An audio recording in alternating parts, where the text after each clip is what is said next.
នេះគឺជា dashboard នៅក្នុងប្រព័ន្ធ Master Loan របស់យើងដែលមានបង្ហាញសង្ខេបព័ត៌មានជាទូទៅតាក់ទងជាមួយទៅនឹងទឹកប្រាក់កម្ចី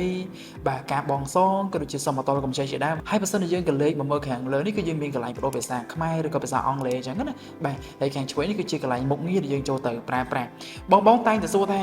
ដើម្បីចេញតារាងបងសងឬក៏ចេញកម្ចីក្នុងប្រព័ន្ធនេះយើងធ្វើបែបម៉េចអត់ប្រហែលទេបងប្អូនគឺយើងចូលទៅកន្លែងកម្ចីប្រាក់នេះណាហើយបងប្អូនគ្រាន់តែចូលពាក្យថាបន្ថែមថ្មីមកគឺយើងអាចទៅ select ព័ត៌មានអតិថិជនរបស់យើងបាទហើយបើសិនជាអត់មានទេអាចបង្កើតថ្មីបានអញ្ចឹងណាបាទ select ជាមួយទៅនឹងអ្នករួមកម្ចីក៏ដូចជាអ្នកធានា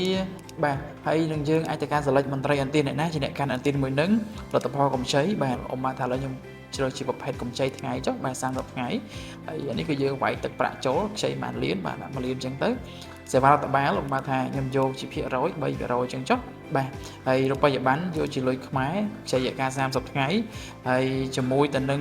កម្ចីគឺយើងកម្ចីចេញថ្ងៃទី4បាទហើយសងថ្ងៃទី5បាទកម្ចីប្រចាំថ្ងៃណាហើយជាមួយនឹងគោលបំណងកម្ចីគឺយើងអាច select ទៅតាមចិត្តរបស់យើងបាទទៅតាមអតិថិជនដែលគាត់មកខ្ចីជាក់ស្ដែងហើយនិយាយទៅការ note បន្ថែមទៀតបន្ទាប់ពីរួចរាល់ហើយក៏ចុចរក្សាទុកមកគឺយើងបានជាមួយទៅនឹងតារាងរបស់យើងមួយដែលបងប្អូនអាចចូលទៅ print ជាមួយទៅនឹងតារាងបងប្រាក់បាទជាកន្លែងនេះគឺជាតារាងបងប្រាក់របស់យើងដែលមានបង្ហាញពីដើមគ្រារហូតដល់ចុងគ្រាបាទហើយកន្លោនេះគឺបងប្អូនអាចមើលបានបាទមានទាំងការប្រាក់មានទាំងដើមមានសរុបឲ្យយើងឃើញទាំងអស់តែម្ដងបាទហើយចុងក្រោយពេលយើងចេញហើយគឺយើងអាចដឹងថាតើ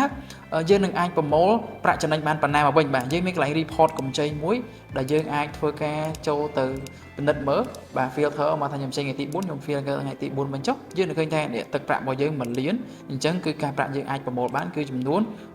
99,000 សរុបទាំងអស់គឺ 1,99,000 នេះគឺជាអ្វីដែលប្រព័ន្ធធ្វើយើងដើម្បីឲ្យបងប្អូនងាយស្រួលក្នុងការគណនាមិនបាច់ចាំយើងគណនាដៃខាងក្រៅគឺប្រព័ន្ធធ្វើយើងមក complete